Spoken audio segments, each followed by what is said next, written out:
niveau nae soki aye asala interview ko kandidaté kaza ye moko ba uti ko ebiswango na liboso nae batu bazaki chargé nae ya communication azalaki conseiller nae en termes juridisme azalaki parce que au moins une émission où il y a salaki lobby na 20h na 14h déjà dans un tweet nae je dis tu mets à Ebisaki Bisoboy. Retrouvez-moi ce soir à 21h sur TV5 Monde pour une interview exclusive. Alors, je parlerai de 1. Les attentes de la RDC pour la COP 29. 2. Les enjeux politiques actuels. 3. Un débat ouvert sur la révision de la Constitution. À 14h. Supposément veut dire c'est-à-dire que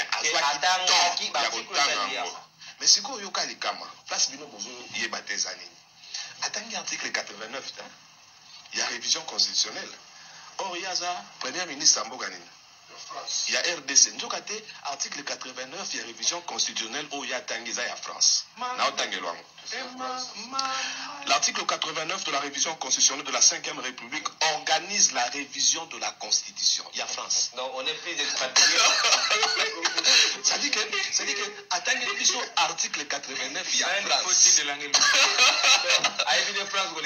France, collègue Bisso. Tout ça, on va m'acamboyo. C'est-à-dire que c'est-à-dire qu'on dirait que c'est-à-dire que constitution la constitution. La constitution c'est comme le transport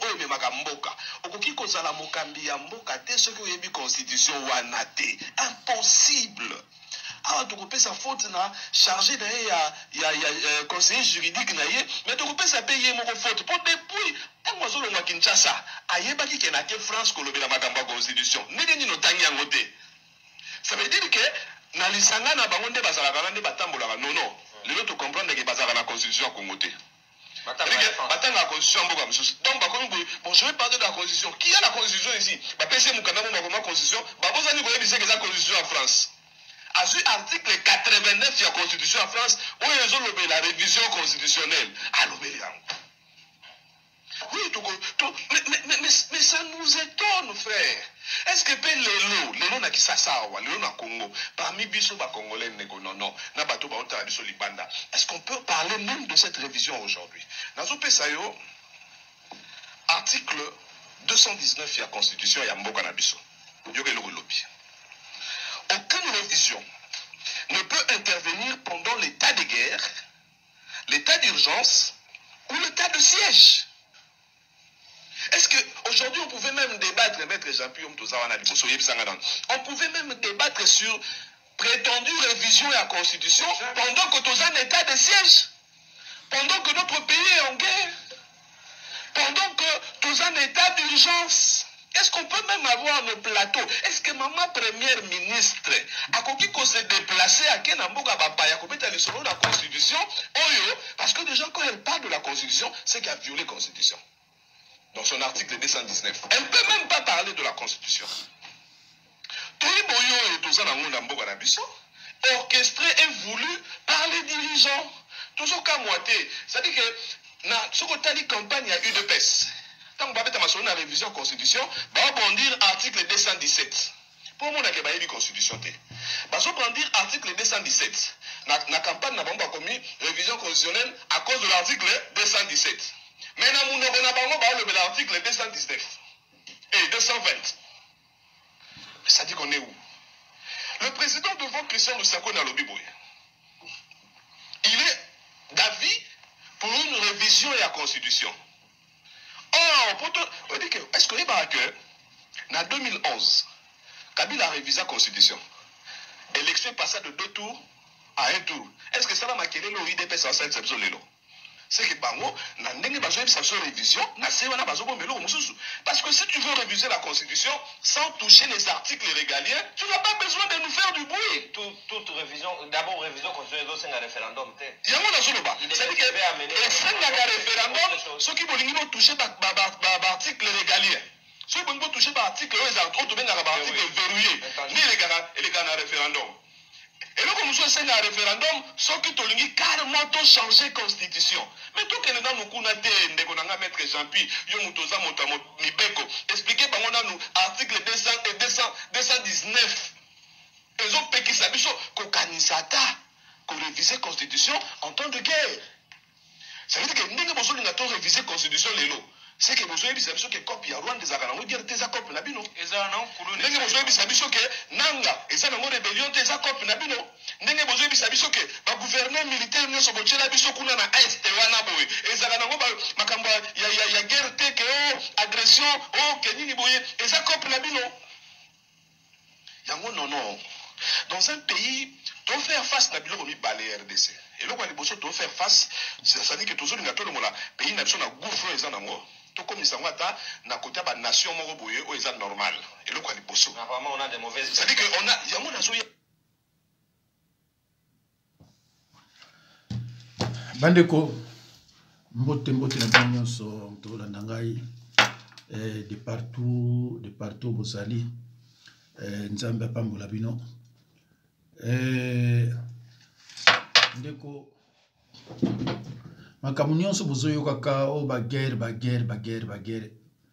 eza ba cop eza na kati ya ba corps ti bozoka onanga boye oh menani alobaki ke nanga ka chilo monta gagner c'était pas nanga nyonso lozomona wana ya ba cop ba oseka ba congolais nanga Kabila Kamere Lobi Tuti tout ça bazo seka ba congolais donc tozane loko te biso to banozala toujours surpris basali boye nete siko ba ya ninyo toko ko ma surpris baniko se toucher tant ba osesa ba ke nyonso wana pona a travailler na été parce que la révision de la constitution n'empêche pas le président de la République ou le ministre de travailler. Si comme bango nyonso ba na distraction moi ba travailler sur réalité ba komika ka constitution. Or article 19 le dit bien que tozana bango ba tozana guerre. Le quoi tozana la guerre donc révision de la constitution et cause raté. Article 19 le bien clair.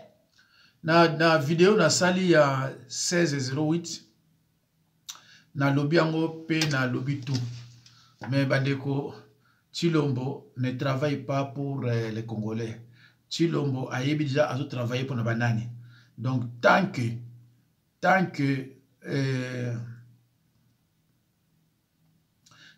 que Batouana bazolo banaye biloko wana il y a ko travailler pour nayango toyoka résolution oyo yake monguna ya liboso ya mboka oyo Joseph Kabila akoki lisusu osangaje na mandat ya misato te mama likambo ya mibale constitution na biso oyo ekomama na article 220 que mandat présidentiel les abo mibale soko sali ya liboso peuple alingi yo apeso ya mibale abuo okoki kosala lisusu mandat ya misato te constitution wana ekoki kochange te yango tokomaki esale donc tokomaki yango. Lorsqu'il était, ce monsieur, lorsqu'il était opposant, il a reconnu que la constitution n'est pas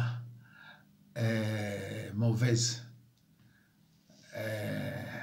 Il a dit clairement que on laisse la constitution, on ne touche pas la constitution, il n'y a pas de problème avec la constitution. Aujourd'hui, pour se maintenir au pouvoir, à non, faut changer la constitution parce qu'il y a déjà. Pourquoi ces gens-là ont la constitution? Tango a commis président de la République. La première des choses, la dictature. Abadi okanga batu, koboma batu.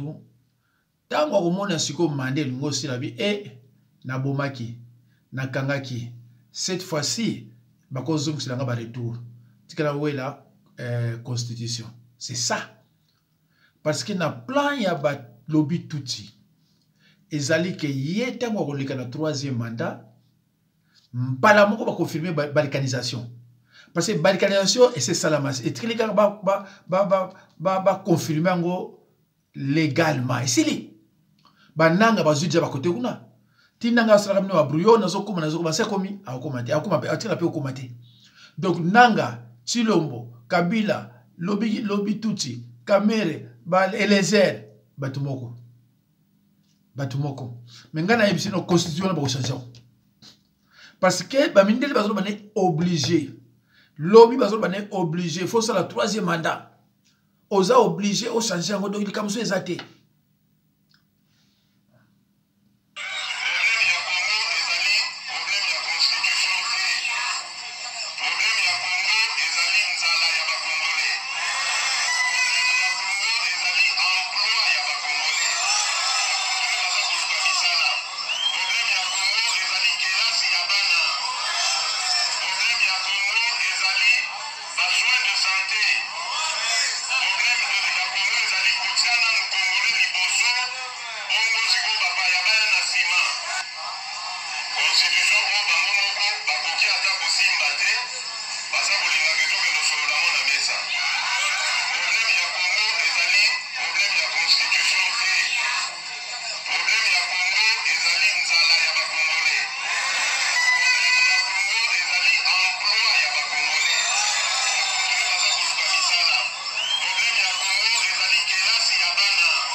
Voilà.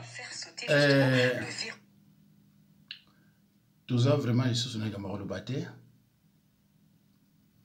De ce travail de titan abattu par l'IGF, il ressort des cas d'irrégularité graves. L'inspection générale des finances vient de constater les cas ci-après.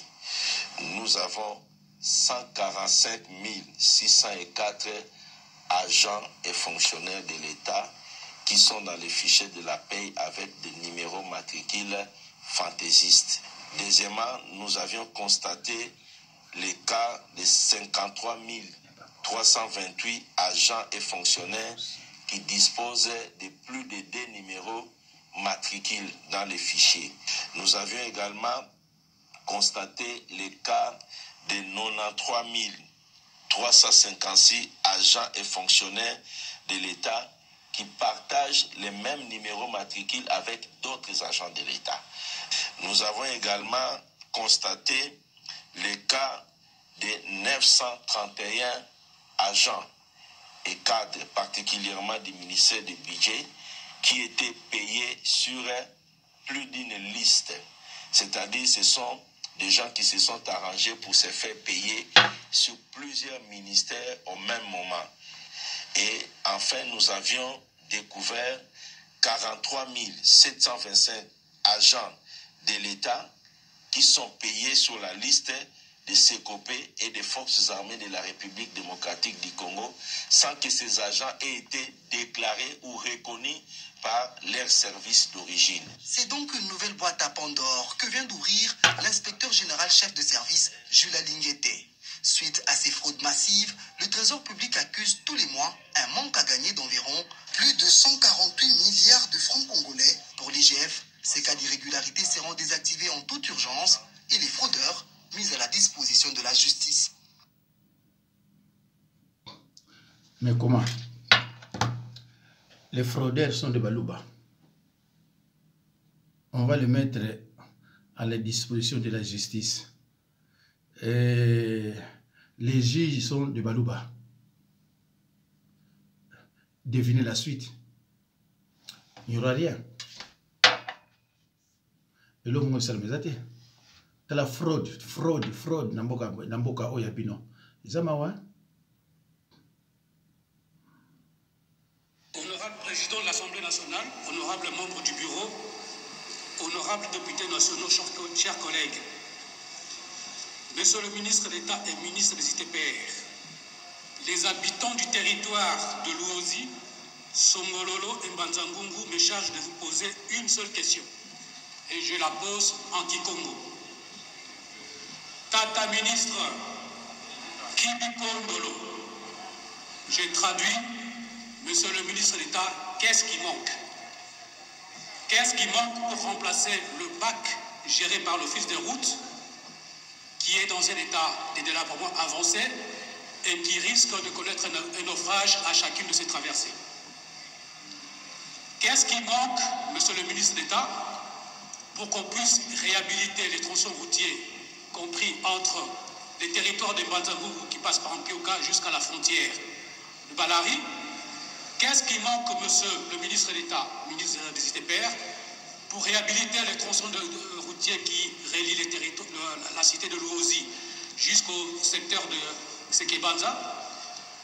Honorable Président, je pense que vous êtes sans ignorer la situation qui se passe chez nos voisins du Congo voisin, où on signale la présence d'un contingent ou de beaucoup de sujets rwandais. Admettons qu'il y a... Bakatiam. Pour toucher, pour moko ya kusakanate. Mais qu'est-ce que le ministre peut faire? Il ne peut rien faire pour le bac de Luozi. Il va d'abord demander l'aval du président de la République. Et le président de la République, à son tour, il va demander Kabila ou bien le lobby Tutsi. Il ne peut rien faire, Tshilombo, sans l'aval de Kabila et de Kagame. Je vous l'ai toujours dit, Tshilombo ne peut rien faire sans l'aval de Kagame ou de Kabila. Il ne peut rien. Parce qu'il travaille pour... Et ce sont eux qui l'ont mis au pouvoir. Naza fatigué, même Kolobalanga, Eza ou Beba Beba, Naza fatigué, tout le temps, enseignement, tout ici, enseignement Nzambe, et Nzambe, tout ici. Les amis m'appellent de partout, dans les vidéo, na silisi, naza fatigué, même Kolobalanga, nazo kenele, monsieur Koloba, nandenga mabe, l'exa susu ya Swamina banda banda qui 13h tu sais qu'on a permis Swamina akeko loba akeko tanga article 89 de la constitution ce qui est Belgique ce qui est France donc ayebi na ye article de la constitution pour qu'on a été bande ko za mawa bande ko za pita mawa tout ce monde là on doit travailler à Kazate parce que un pays qui travaille ministre transport transport ministre de transport au salaire agriculture au salaire vous remarquez dans une année vous remarquez changement mais on travaille na bangote parce qu'il faudrait que lobby puisse décider au salaire boy c'est fini ah nzambe na ngai Baki à Luozi, ça c'est quoi ça, vraiment? Même gouvernement Bakongo Yemoko, gouvernement Bakongo à cause de charge, voilà. Mais il ne peut pas. Avant à Salayango, il faut l'aval de Tshilombo. Or, Tshilombo pas peut aval na ye, il faut eutana nous na lobby. Alors, il est. J'ai compris effectivement que nous sommes comme un pays sans fondation. Et nous voulons construire des étages à plus de 20 à 40 niveaux. Donc, en commençant par nous. Oui, nous avons une démocratie charpente, c'est ça notre malheur. Nous devrions avoir une démocratie fondation. Mais comme les Congolais, le peu de temps, les années que je viens de passer avec eux, particulièrement à Kinshasa, les Congolais sont fiers quand on les trompe. Ils s'énervent quand on leur dit la vérité. Et c'est à quoi nous assistons pendant plus de 40 ans, ou 50 ans même. Quand vous trompez un Congolais, il applaudit. Quand vous lui dites la vérité, il s'énerve et il peut même tout casser. De l'opposition du pouvoir, qui trompe le plus? Mon constat est amer. Et qu'il n'y a pas un camp des anges et un camp des diables. Tous pourris. Tous pourris, je vous dis, comme disait le professeur Kamana, tous pourris. Ceux qui de l'extérieur manifestent qu'ils sont les meilleurs, ils sont plus pourris que ceux qui ne disent rien. Personne. Quel que soit...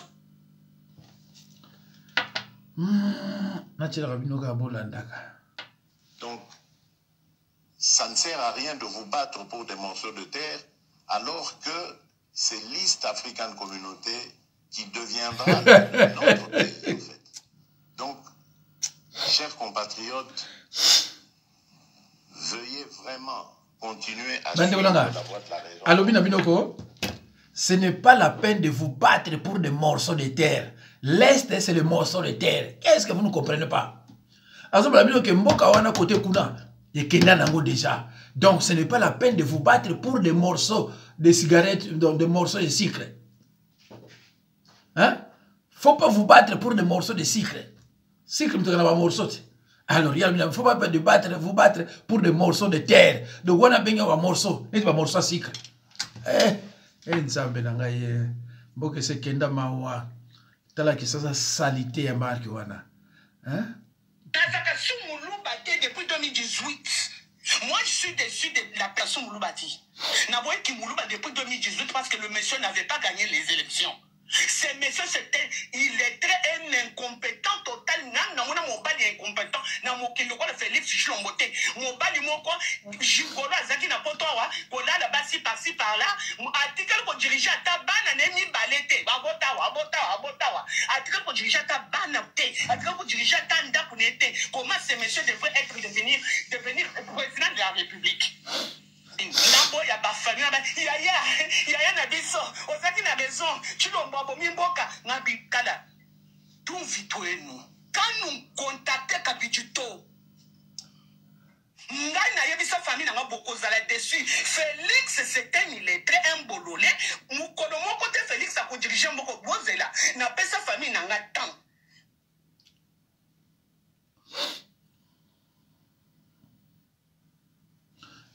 bandeko alobi aza Soumoulouba te aza sikonani toyebi te soki aza nani Si l'esprit de Balouba est en vous, ceux qui vont dire Balouba Zakatinayo, vous n'irez pas au ciel.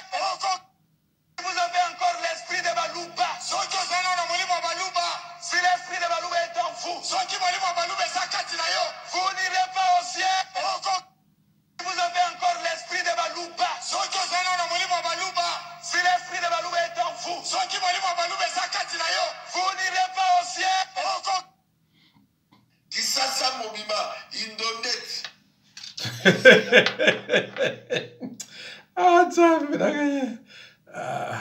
mutu wana alobaka wana alobi soki oza na molimo wana c'est fini. Après la pluie vient le bon temps, mais awa na mbanza mungu na nsima ya konoka mvula bilelo nde mutu elandaka na nsima na mvula oyo enokaki na butu ya le 13 po ete tokóma na ntongo ya le 14 novembre 2024 mvula yango ekozaki ba incendie na école conventionnée epe mbanza oyo ezwami na quartier Kumbi référence église SM ndenge bozali komona na image école oyo ezalaki nango malamu na charpente na yango mais nsima ya konoka ya mvula mopepe wana ememaki charpente na batole nyonso ndenge bozali komona moye bana batanga lisusu ezali te bana bayaki na ntongo ya le 14 novembre mpo baya kolanda bacour na bango ndenge bamesana bakuti école charpente eza te batole epumbwe emikitisi ti na se ndenge bozali kotala ndenge bozali komona boye epe mbanza ezali na plus de 900 élèves oyo batangaka awa yango baenseignant bazali kobenga baautorité ya EPST Congo Central te baya obenga lombango baya kozwa solution ya école oyo mpona kosakrifie éducation ya bana oyo nyonso te comme nanga mesi Pichen awa toza na école ya epe mbanza bon problème toza nango awa yo moko monikala école oyo eza école ya école primaire ko eza école ya l'État tosutuka lobi na butu toatire nyonso oyo ya kala elongwe tobakaka oyo ya sika kaka etikala kama oyo ya kala elongwe donc yango pasi toza nango awa bana baye mais moye kotangisa bango eza te bon en tout cas tozosengaka aide na l'État parce que école oyo eza ya l'État gratuité mpe ekota donc nyonso topesa ngo na maboko na bango po kala te premier trimestre elingi esila na examen mpe elingi ebana alesiko boye bana ntango bazoya eza mpe perte na biso moko epuis perte mpe na bapara donc l'État asala plus vite que possible aya kozela biso solution na école donc bana baye mais bana bazolela kaka donc ezosala vraiment passe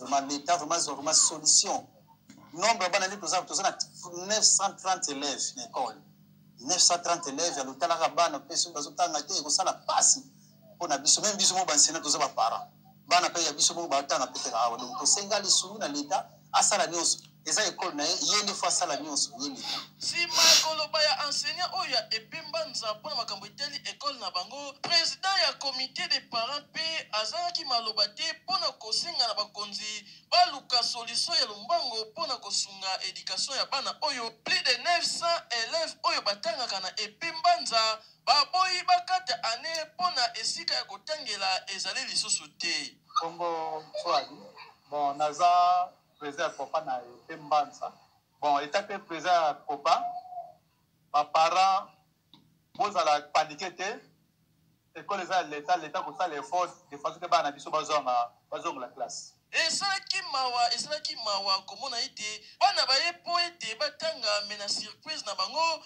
bamoni école etikali lisusu malunga te batole epumbwe bacharpente etikali te moye kutu ya kotanga ezalaki te. Yango tozali kosenga na bakonzi ya Mbanza-Ngungu koluka solution ya lombango po ete bana oyo bazongela bacours na bango ndenge babandaki yango mpe baclotire ane na bango na kimia.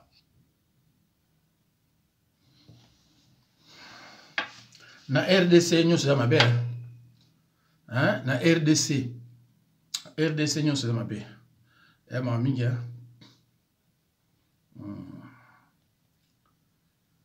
tosani siko awa bakatange bakasayen bazo déclarer guerre contre bakatange. Bakasayen va déclarer guerre contre Bakatange. Toyo kana muke. Ok, Babena Kasai Nyoso, bonsoir. Babena Kasai, Bandana, donc Grand Kasai Nyoso, bonsoir. Bandana Sankoro, Pita, Grand Kasai Nyoso, tout compris. Apisino, bonsoir. Bouya, Moufanda. Boulanga na ndeko na tosola toyokana mpe omoni zoba azoka maele epa ya moto maele mwana mobali balakisa mokongo na ye na semba na misato te so balali somba liboso mbala mibale mbala misato il faut osala effort oluka respect na yo bandeko na biso bakatange disons bakobenga bape bandeko tout comme si baza mpe bandeko te isi baexagéré isi balekisi pour l'instant il faut bino bena Kasai nyonso bosala effort ya ko se valoriser et puis ya ko se respecter. Alors pour se valoriser, pour se respecter liboso ya ba frère ou ba soi-disant frère ou ya katana. Il faut tout ça la guerre. Il faut tout ça prendre contre bango. Il faut tout la savoir que na Kinshasa la capitale biso ba to contrôlaka. Il faut tout la savoir que la province tikale c'est ba bakenda la biso pe ba toze belé. Il faut savoir que biso batoza majorité partout et si kanyo so okuta katange s'il s'agit d'empoisonner même ba ba koso mablo na ba boutique na s'il s'agit boyoki langage wana soki ezalaki biso to bato mosusu bazoloba yango eningai kozala grave mais lokola Kasaye moto alobi yango aza na ye inquiété te baokanga ye pete baoboma ye pete mais aza kotinda bato baempoisonne bakatange aza kotinda bato baempoisonne bakatange mama mingi ça la dénonciation en tant que sénatrice. Papa, ça fait presque 17 ans dans un pouvoir. Nous avons makambo a poété. Naye ça la dénonciation en tant que moi si en tant que sénatrice responsable de la Mokaoui. Naye bite maman nyoso oya moni image oyo. Tozo dénoncer ango et puis toko saisir ba juridiction compétente justice à sala musala nango parce que toko lande la dossier oyo tina su. Maman nyoso azala mama ya ekolo nini awa natangi ekolo te eza makambo ya mwasi azala eza mutu ya opposition te eza muluba te eza katange te eza mutu mpakala te papa ezali makambo ya mwasi parce que tokoki kondima ata kolomo côté au mona makambu moi si vraiment bazo violenté na mboka ya soi-disant président na biso sortant Chilombo moi si bazo beta et quelle intolérance parce que moi si a voté école mususu mais ndengeni bakoki ko violenter moi si wana balongola ye bilamba parce que il fallait y alanda et oyo bango balingi quelle éducation na famille nyoso bokomona kaka soki oza na tante kasayante ozali peut-être na oncle peut-être katange soki oza na oncle katange te oza peut-être na mutu abandu mama biso mutu moko te abotaka na ndeko na ye propre po baloba bakila nyonso ebe donc biso nyonso tokenda kobota kaka epai ya bato mosusu donc toza na bana na biso nanu baza d'abord ekolo na biso te ata soki boza ekolo moko me makila moko te oyo mama nyonso amoni video oyo nga na moni ezoleka na Kasai oriental na Mbujimai plus précisément na fief ya candidat numéro 20 monsieur Chilombo oyo alingi akamba mboka na biso bazo respecter moi cité je crois que ba mama totelema ngonga ya ngoyo mikolo nyoso basalaka kaka politique batie biso basi neti ba cher akano mama botelema tokokende ko porter plainte nga sénatrice na bino na leki liboso parce que trop c'est trop lokola tozo vanda totaleli bango je crois que bazwi sikolo biso basi batie biso liboso mutu moko akoki mais plainte basi ba porta o bazo betaye baluba yozo qui nous porté plainte pas baluba mais l'on yo sala wana siko et là on yo sala et les kabana kala et les kabana kala tato a considéré alobi soki esprit ya batwana ezana yo au moins lola te mais au moins lola te tato yo kata oyo Vous cherchez ce que vous voyez. Mais minute ici, mais ce qui attaque 2 minutes pour Oyo Kayango. Si vous avez lu les dernières publications, il y a un incident très très majeur qui s'est produit récemment. Nanani na Congo. Vous avez des mercenaires d'Agemira. Le lundi, nous sommes mercredi, lundi, il y a des hélicoptères militaires qui ont survolé le palais présidentiel. Des hélicoptères militaires ont survolé le palais présidentiel. Et vous savez qu'en réalité, l'on ne peut pas, cet espace-là est un espace protégé. On ne peut pas survoler par des avions militaires le palais présidentiel. Mais le rebelle, il a les rebelles, je suis en train de chercher un document important dans la Binongo. Banani, mercenaire. Mercenaire, il y a Agemira, survolé palais présidentiel. Et le même lundi dans l'après-midi, une réunion s'est tenue. Une réunion